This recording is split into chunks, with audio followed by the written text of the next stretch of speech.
کہ جنہوں نے حفظ قرآن کو مکمل کیا ہے ان کے والدین کو ہم بہت میرے دوستوں یہ ڈگریز یہ بہت سارے ڈگریز کے افسر ہے یہ بہت سارے ڈگریز کے افسر ہے. کیسے آپ نے دیکھا ہوگا کہ اگر ملک ہندوستان کا پرائم منسٹر ہے تو 5 سال کے بعد ووٹنگ ہوتی ہے. اگر عوام اگر علاقے والے اگر پورے ہندوستان کے باشندے اگر ووٹ دے کر کے جتائیں گے پھر وہ نیکسٹ ایئر کے اندر وہ نیکسٹ 5 سال کے بعد وہ آ کر کے پرائم منسٹر بنے گا اور یہاں کا حاکم بنے گا. اسی طریقے سے آپ نے ایم ایل ایز کو دیکھا ہوگا ایم پیز کو دیکھا ہوگا مکھیا اور وارڈ کو دیکھا ہوگا کہ ہر ایک کی الیکشن 5 سال کے بعد ہوتی ہے. 5 سال کے بعد اگر لوگ سپورٹ کریں گے تو وہ جیتے گا اور نہ دوسری سے نیچے آ کر کے بیٹھے گا میرے دوستوں. لیکن یہ جو حفاظ کرام جنہوں نے مختلف علاقوں کے اندر تراویح پڑھا کر کے آیا ہے میں ان کو مبارکباد دیتا ہوں اور خود میرے علاقے کے اندر جس حافظ قرآن نے تراویح پڑھائی ہے ان کو اور ان کے والدین کو ہم مبارکباد دیتے ہیں. میرے دوستوں آپ اس کو ہلکے میں نہ لیجیے یہ مرتبہ ہے. اللہ کے رسول نے فرمایا ترمذی شریف کی روایت ہے فحل حلاله وحرم حرامه وعشره وشفعه في 10 في اهل بيته.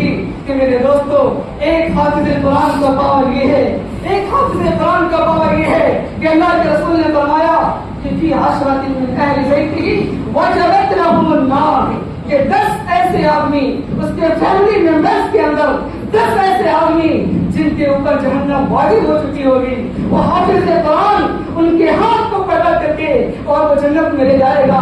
دربار الہی بیٹھے گا وہاں پہ اللہ کے دربار میں وہ حافظ قرآن سفارش کرے گا کہ اے میرے مولا یہ میرے خدا تھے یہ میرے پھوپھو تھے یہ میرے چچا تھے یہ میرے ابا تھے جب میں مدرسہ جاتا تھا یہ مجھے سینے سے لگاتے تھے اور بہت ہی دعا دے کر کے مجھے رخصت کرتے تھے.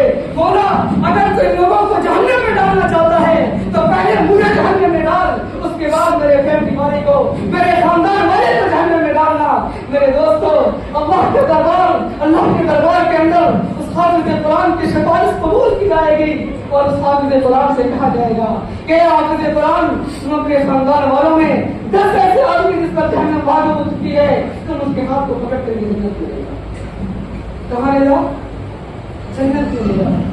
اس لیے ماشاءاللہ حافظ قرآن بن گئے ہیں. اب یہ حل کریں کہ انشاءاللہ اپنے بیٹے کو عالم دین بنائیں اپنے بیٹے کو عالم دین بھی بنائیں گے. میرے دوستوں اگر علماء نہیں رہیں اگر یہ مسجدیں نہیں رہی اگر یہ مدرسے نہیں رہے تو پھر ہماری نسلیں برباد ہو جائیں گی. آپ نے دیکھا ہوگا کہ ملک اسپین کے اندر کیا ہوا ملک برما کے اندر کیا ہوا.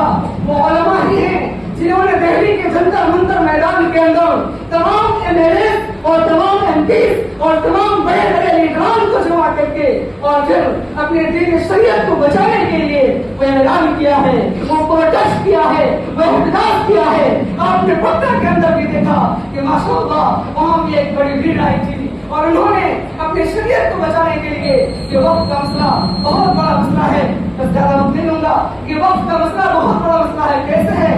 اس لیے ہے کہ اگر کہ وقت کی اگر جو بل ہے اگر یہ پاس ہو جاتی ہے پھر ہماری جو مسجدیں اس طریقے سے ہم آپ کو سمجھائیں ہمارے باپ دادا میں ایسے ہوتے ہیں جو پرانی نسلیں وہ کہتے ہیں کہ بھائی میرے زمین سے 1 کٹھا عیدگاہ کے اندر میرے زمین سے 1 کٹھا مسجد کے اندر میرے زمین سے 1 کٹھا مدرسے کے اندر. تو جو مدرسے بنے ہیں جو خانقاہیں بنی ہیں جو مسجدیں بنی ہیں یہ سب کس پہ ہیں؟